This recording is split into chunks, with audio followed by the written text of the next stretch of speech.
Eu queria que você contasse um episódio que eu acho que aconteceu nessa campanha de Roosevelt para o terceiro mandato, que ele não conseguiu, que foi um atentado que ele sofreu.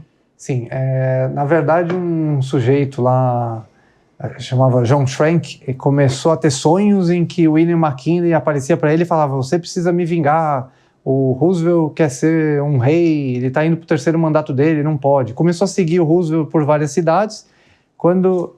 Diz a lenda que ele foi atacar o Roosevelt em Wisconsin porque era um estado que tinha uma legislação um pouco mais leniente, fazendo um gancho para você, né, Mota, que fala tanto desses assuntos. Tinha outros estados que talvez tivesse a pena de morte, mas foi atacar lá em Wisconsin que a coisa era um pouco mais leve. E quando o Roosevelt estava saindo de um hotel indo para um comício de campanha, ele atirou no Roosevelt e, por sorte, pegou numa caixa de óculos e no discurso dele, que tinha umas 50 páginas, se eu não me engano. Roosevelt era um caçador experiente, um naturalista, ele se apalpou e falou: não estou sentindo sangue no pulmão, eu acho que não foi grave, eu posso ir fazer o discurso. E todos os assessores disseram: não, o senhor está louco, você tem que ir lá no médico. Não, não vou deixar esse homem me impedir. Foi para o local do discurso, ficou falando por 80, 90 minutos, quando ele sentiu que já tinha falado o suficiente, bom, agora eu posso ir para o hospital. E aí foi ser atendido. E aquilo deu um impulso na campanha dele, mas não o suficiente para ele ganhar a eleição. Outro paralelo, né, dele com a história de Donald Trump. Quero te fazer uma pergunta. Uma das realizações do Roosevelt foi a batalha contra os monopólios. Ele inaugurou a legislação antitrust americana, que é um assunto sobre o qual há controvérsias, né? Discussões sobre até onde isso foi benéfico ou não. E agora a gente está vendo com Donald Trump um processo, de alguma forma, reverso a isso, né? Uma tentativa de diminuir o Estado, de diminuir as regulamentações. Como é que você vê isso? Bem, o Roosevelt, ele é um homem de sua época. Ele tinha um pavor de que as grandes corporações criassem em conluios o controle do Estado. Isso é uma preocupação americana antiga. Ele vem de Nova York. A política de Nova York é muito corrupta. Não esqueçamos que é muito corrupta. Esqueçamos uma coisa. Muita gente esquece. A primeira capital americana foi Nova York. A terceira eleição americana foi fraudada por um grande político de Nova York, Alexander Hamilton. De certo modo, a mudança da capital para Washington se deve para afastar esse controle dessa política nova-iorquina, tanto democratas, republicanos, fazendo. E a Bolsa de Valores foi para ali por conta disso, vamos fazer lobby no governo. E aí o governo saiu. Então, ele tinha uma preocupação real. Eu defendo o livre mercado, mas nem sempre os grandes capitalistas defendem, eles querem monopólios. Eles querem monopólios não estatais, mas privados. Então, a gente tem esse problema e, às vezes, é a necessidade de nós termos, acima, a intervenção do Estado em garantir as regras do jogo. Só que muitas vezes regras são criadas. Hoje, a questão da legislação. Vamos colocar selinho individual de validade em cada ovo. É para que isso? Para beneficiar um grande conglomerado.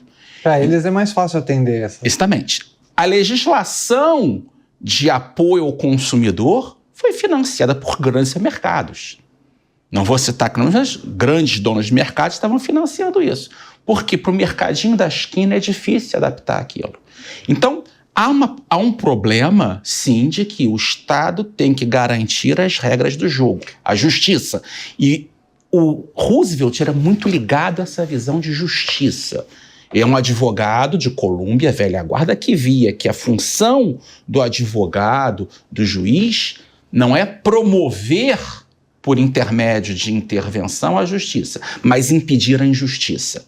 Ele tinha essa visão muito clara. Então ele faz isso. Hoje sabemos que essas medidas, a própria questão da preocupação dele sindical com os trabalhadores, acabou tomando uma posição que inchou o Estado e criou uma uma elite de burocratas e de sindicalistas. E é curioso que foi o primo dele, Franklin Delano Roosevelt, que transformou isso num gigante sopa de letrinhas das agências. Casado com a sobrinha dele, Eleanor Roosevelt, que é uma figura que viúva, primeira-dama já viúva, é fundamental para a construção da ONU, e indo totalmente contrário à posição. Só que o Roosevelt, o Theodore, é um Roosevelt de Oyster Bay. Já o ramo do Franklin é outro, só que ele casou com uma Roosevelt de Oyster Bay. Alex, você me permite voltar um pouco? Hoje o Trump fala em ter uma nova era dourada dos Estados Unidos, mas assim que acabou a Guerra Civil, lá na década de 1860, começou o que acho que até Mark Twain chamava de a Era Dourada, The Gilded Age. Ela não era realmente uma era de ouro, era uma era dourada. Ela tinha só um lustro de riqueza, porque os barões ladrões, chamados na época, quem especulava na Bolsa de Nova York, começaram a concentrar os monopólios. Vem daí o Carnegie, que concentrava o aço, o JP Morgan, que concentrava o setor bancário, e depois o setor de ferrovias. Daí que vem as ações antitrust do Roosevelt. A Bolsa de Nova York, muita especulação, fortunas feitas da noite para o dia, pessoas perdendo tudo, tendo suas casas retomadas. Então, a gente pega essa questão de era dourada, que o Roosevelt via essa riqueza, mais ou menos o que a gente mal compara hoje com o pessoal que ganha um dinheiro fácil no YouTube, compra uma casa enorme, 5 anos depois a pessoa está falida de novo. Então, pega muito essa questão de era dourada, os trusts se formando e a ação do Roosevelt, comandada por seu procurador-geral na época, Philander Knox, para tentar quebrar esses monopólios das ferrovias, porque quem controlasse as ferrovias dos Estados Unidos era quase como se controlasse a internet hoje em dia.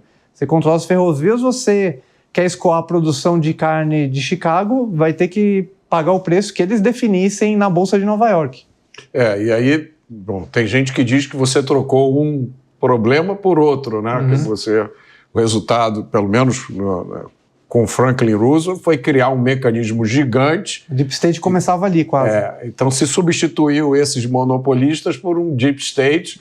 Eu me lembro, tem um livro chamado O Homem Esquecido, que fala sobre a era Roosevelt, logo depois da Depressão, e se passou a regular até o tamanho do buraco da grade usada para a criação de galinha. A gente vê até que o Trump, ele tentou fazer um primeiro mandato bom, mas ele reclama da interferência do Deep State. Nesse segundo mandato, parece que ele quer primeiro quebrar o Deep State para depois conseguir governar, que é uma coisa que talvez o Bolsonaro tenha sentido a mesma dificuldade. Pegou a pandemia, foi bem congelado nas suas medidas, e se o Bolsonaro voltasse, alguém da direita, talvez ele tenha que ter essa preocupação assim. Eu primeiro preciso voltar a poder governar, antes de governar. Agora, a gente já está se encaminhando para o encerramento, queria trazer uma outra dimensão aqui. O Teddy Roosevelt, ele era fazendeiro, cowboy, ele era caçador, se eu não me engano, mas ele se tornou o primeiro presidente conservacionista dos Estados Unidos. Ele tinha uma visão muito prática de conservar para realmente deixar para as próximas gerações e para quem quisesse caçar naqueles grandes terrenos, naqueles grandes espaços, pudesse caçar. Ele gostava de animais, desenvolveu esse gosto por natureza, mas ele tinha uma visão prática. Vamos deixar para as gerações seguintes não esgotar esses locais de pesca. Se a gente chegar no local de pesca e vir com uma pesca de arrasto predatória e levar tudo, a gente não vai ter esse peixe para daqui a 5 anos. Então, ele tinha a mesma visão em relação às grandes áreas naturais dos Estados Unidos. Ele decretou a criação de 5 grandes parques, não os mais famosos, né? O Yosemite e o Yellowstone já tinham sido criados bem antes dele, mas ele pegou outros parques para criar áreas de conservação, locais para observação de pássaros, áreas de mangue nos Estados Unidos, áreas de praias, locais de preservação. Eu vejo nesse ponto, e é que é um livro que eu recomendo, uma filosofia verde do Roger Scruton sobre ecologia, uma visão conservadora, que é um pouco a visão do que o Roosevelt defende, que Churchill defendia. Vamos preservar o meio ambiente, mas um meio ambiente que sirva ao homem. E não há contradição em eu defender o meio ambiente e caçar. Quando em Mato Grosso chega o Roosevelt, ele e o Rondon vão fazer uma caça de onças. E muitas das onças que estão hoje no Museu de História Natural em Nova York, vem. Então a coleção, se você quer conhecer o Pantanal sem mosquito, sem calor, o museu é belíssimo. Eu só espero que voltem com a estátua do Roosevelt, que está jogada. Na verdade, os conservadores da direita, os liberais, eles têm que começar a gostar de todos os assuntos, Sim. Inclusive meio ambiente, que Exatamente. Fica muito na mão da esquerda, fica muito na mão da Marina Silva. Eles ficam correndo muito soltos nessa faixa. Nós temos que recuperar esses temas. Eu acho que o Ted Roosevelt é uma figura que serve como guia, né? Porque você, um homem preocupado com justiça, mas que entendia como o mundo real funciona, não tinha receio de usar o poder quando precisava. Ele convivia muito com pessoas comuns, com cowboys, com índios, com gente que lutou ao lado dele. Ele falava com todo mundo. Se ele entrasse aqui hoje, ele ia cumprimentar todo mundo aqui na Jovem Pan, desde da moça do cafezinho até o mais alto executivo aqui.